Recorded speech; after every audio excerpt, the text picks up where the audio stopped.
Medical students association United से राष्ट्रीय भरत बेनीवाल आप सभी को नमस्कार करता हूं, क्रांतिकारी इकबाल पेश करता हूं और मेरे साथ हमारे संघर्ष के साथी रमेश कुमार यादव जो पूरे राजस्थान के प्रदेश महासचिव भी हमारे संगठन से।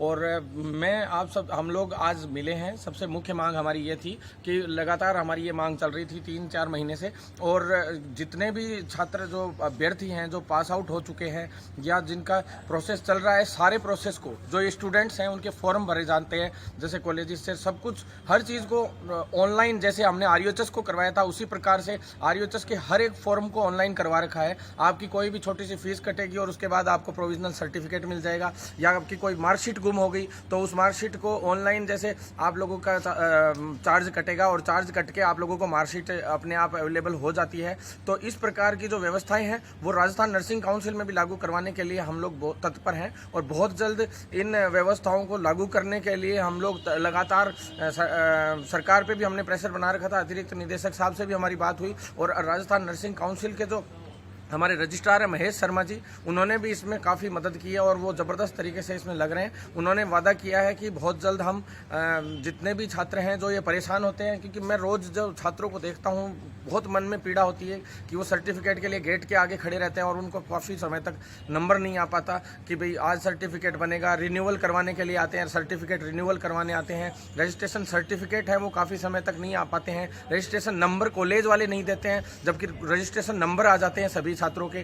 तो राजस्थान नर्सिंग काउंसिल के रजिस्ट्रार साहब ने आज हमें वादा किया है और बहुत जल्द इसको लागू कर दिया जाएगा कि जितने भी सर्टिफिकेट हैं उनके, जैसे रजिस्ट्रेशन हो गया जिस छात्र का, रजिस्ट्रेशन होते ही उसका रजिस्ट्रेशन नंबर ऑनलाइन कर दिया जाएगा आगे से, और जो सर्टिफिकेट हैं जितने भी वो जल्द से जल्द भेजे जाएंगे। पहले हाथ से बनाए जाते थे सर्टिफिकेट, अब आगे से प्रिंटिंग मशीन द्वारा छपकर तुरंत प्रभाव से जल्द आप लोगों तक पहुंचाए जाएंगे। किसी को भी ज़्यादा समय तक रजिस्ट्रेशन के लिए वेट नहीं करना पड़ेगा। ऊपर से जो भी जैसे जितने भी जैसे रिन्यूअल करवाने के लिए सर्टिफिकेट होते हैं तो 4 साल बाद रिन्यूअल चार्जेस यहाँ जमा करा के और यहाँ पे रिन्यूअल कराने के लिए जो आना पड़ता है वो आना बंद करना हो जाएगा। अभी बहुत जल्द इसके लिए हम लोग इस तरह की प्रोसेस कर रहे हैं कि भाई पूरे राजस्थान प्रदेश में कि हर एक छात्र का जो पास आउट अभ्यर्थी है या जो कोई नौकरी पे भी लगा हुआ है तो उसको आने जाने की ज़रूरत नहीं पड़ेगी। उसका रिन्यूअल ऑनलाइन जो भी 500-550 रुपये का चार्ज, 600 रुपये का जो भी चार्ज आगे तय होता है वो चार्ज कटेगा, और वो चार्ज कटने के बाद उसका रिन्यूअल हो जाया करेगा अपने आप ही, वहीं से स्कैन होकर सारा सिस्टम तय होके।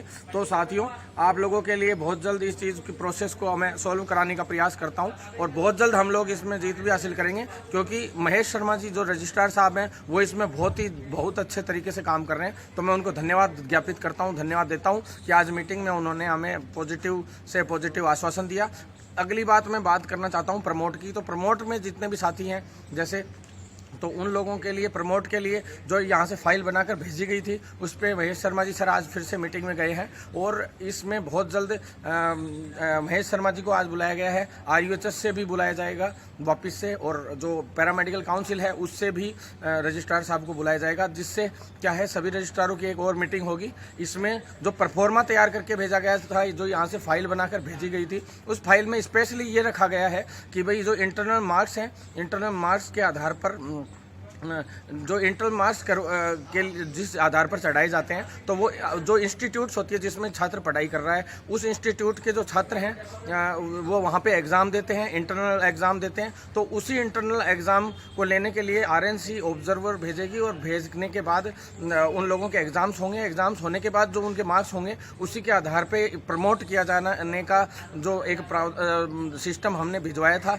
दूसरा, हमने फाइल में ये लिखवाया है कि भाई ऐसे नहीं हो सकता है तो सिर्फ 1 घंटे का एग्जाम हो, उसमें ऑब्जेक्टिव टाइप क्वेश्चंस आए, जैसे ABCD, जैसे किसी भी क्वेश्चन का आंसर है ABCD में से एक सेलेक्ट करना है आप लोगों को और इस तरह का एग्जाम हो जाए, या फिर ऑनलाइन ओपन बुक एग्जाम जो मध्य प्रदेश में करवाया गया है वो प्रारूप हमने तीनों बना के भिजवाए हैं अभी, और बहुत जल्द आप लोगों को इसमें पॉजिटिव खबर मिलेगी। लेकिन आप लोग साथ रेगुलर बनाए रखें। अब सरकार के ऊपर है ये कि कौन सा क्या निर्णय करती है सरकार, क्योंकि इस वक्त कोविड महाकाल में परीक्षाएं कराना संभव नहीं है और परीक्षा दिन ब दिन लेट होती जा रही है। हमने साफ कह दिया था सरकार को, और लगातार जो 6 महीने कई एग्जाम्स को हुए तो 6-7 महीने हो चुके हैं और अभी भी एग्जाम नहीं हो पाए। अगली क्लास की भी उनकी एग्जाम आ चुकी है। तो इस प्रकार से छात्र पूरी तरह से असमंजस में है कि वो कौन सी क्लास की तैयारी करें, क्या पढ़ाई करें, क्या नहीं करें। इंडियन नर्सिंग काउंसिल हो चाहे फार्मेसी काउंसिल ऑफ इंडिया हो, सभी के ये गाइडलाइन को पालन करते हुए सरकार तुरंत प्रभाव से फैसला ले, इसके लिए हमारा संघर्ष निरंतर जारी है। सभी जिला कलेक्ट्रेटों पे ज्ञापन भी दिए गए हैं। जितने विधायक हैं, अब तक कुल मिला के 22 विधायकों को हम लोग ज्ञापन दे चुके हैं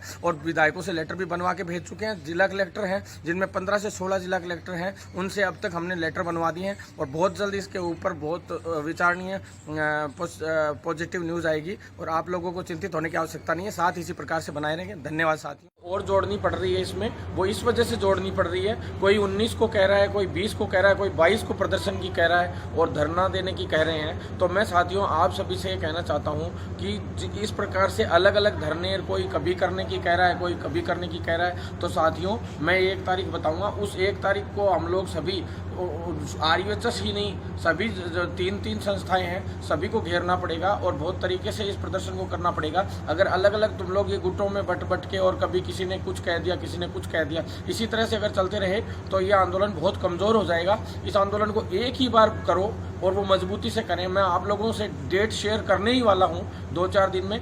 क्योंकि जो प्रमोट का था ये वीडियो, इसमें पहले वाला वीडियो जो है उसमें आप लोग सभी सुन सकते हैं कि क्या क्या बातें हुई हैं। और इसके बाद हम लोग, अभी मैं यहीं पे हूँ बीच में, बहरोड बीच में ये वीडियो बनाया है मैंने रोक के, जो इसमें जोड़ेंगे वीडियो में। तो साथियों हम दिल्ली जा रहे हैं, इंडियन नर्सिंग काउंसिल है वहाँ पे। जब उन लोगों ने गाइडलाइन जारी कर दी, फार्मेसी काउंसिल ऑफ इंडिया ने जारी कर दी, वो तो ये कौन होते हैं रोकने वाले? तो इंडियन नर्सिंग काउंसिल के जो टी दिलीप है, जो मेन हेड है, एक तरीके से चेयरमैन है, उनसे मैं पूछने जा रहा हूँ कि क्या आप लोगों की इतनी भी नहीं चलती कि राजस्थान ही नहीं पूरे प्रदेशों में जो राजस्थान नर्सिंग काउंसिल है, जैसे ऐसे ही अलग अलग प्रदेशों की काउंसिल्स हैं, उनमें क्या आप लोग उन लोगों से ये नियम भी लागू नहीं करवा सकते? तो फिर आप लोग काहे के लिए काउंसिल लेके बैठे हो? आप लोग अपनी गाइडलाइंस की पालना नहीं करवा सकते तो आप लोग काउंसिल्स क्यों लेके बैठे हो? तो इस चीज़ के लिए आप लोग या तो उन पर मुकदमा कीजिए। जब गाइडलाइंस की पालना नहीं हो रही आप लोगों की और वो कॉलेजेस यूँ कहते हैं कि हम उनको नहीं मानते INC को, तो फिर ये क्या मतलब हुआ? तो इसलिए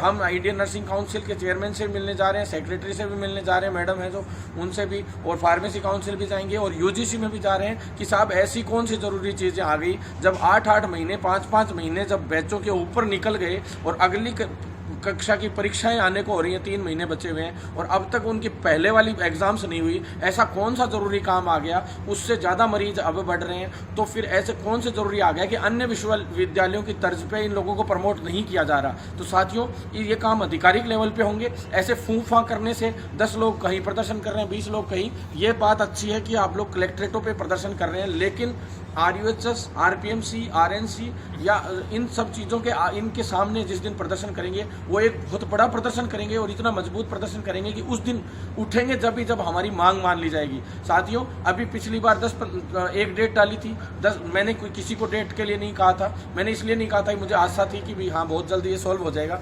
तो साथियों जब तक ये डिसाइड नहीं हो जाए मैं आपको 20 से 23 के बीच में डेट दूंगा और प्रॉमिस है उस डेट पे हम लोग सभी इकट्ठे भी होंगे। इसके लिए हम लोग कैंपेनिंग भी चलाएंगे और कॉलेज वाइज राउंड अप करके सब तरीके से मजबूती से मैं इस चीज़ को खड़ा करूंगा। ऐसे रैलियां आज तक फेसबुकों पे जो फेसबुक या नेता हैं वो फर्जी डेटें डाल देते हैं। हर कोई कह देता है कि इतने तारीख को आ जाना, मुंह उठा के सुबह उठते हैं और उठा के डाल देते हैं डेट, इस तारीख को आ जाना, उस तारीख को। ऐसे मैं उन नेताओं से भी कहना चाहता हूँ जो नेताजी बन रहे हैं कि भाई इससे विश्वास टूटता है बच्चों का भी कि कुछ होने वाला तो है नहीं, 20 लोग वहाँ इकट्ठे नहीं होते। ये चीज़ें मानसिकता डाउन करती हैं। तो इसलिए मैं आप लोगों से कह रहा हूँ कि जिसको प्रमोट के मुद्दे पे लड़ाई लड़नी है वो सब लोगों को हमने जोड़ लिया। लगभग सभी हमारे से व्हाट्सएप पे भी जुड़े हुए हैं। हम लोगों ने सभी के नंबर नोटिस में, नाम नोटिस में है और उन सभी को हम एक ही दिन मौका देंगे। देखते हैं उस दिन आप लोग कितना क्या कर पाते हो। साथियों आप लोग एकजुट रहो। ये जो बार बार 19 की पोस्ट, कभी 20 की, कोई 22 की पोस्ट डाल रहे हैं, ये बंद करो और एक ही डेट डालूंगा मैं। बहुत जोरदार प्रदर्शन करेंगे, पूरी सरकार हिल जाएगी, ये मेरा प्रॉमिस है। और हम लोग दावा करते हैं कि उस दिन मांग मनवाकर ही उठेंगे। धन्यवाद साथियों। सभी लोगों तक इस सूचना को जरूर पहुंचाइए जिससे हर एक व्यक्ति तक ये सूचना पहुंच सके और इसका पता चल सके। धन्यवाद।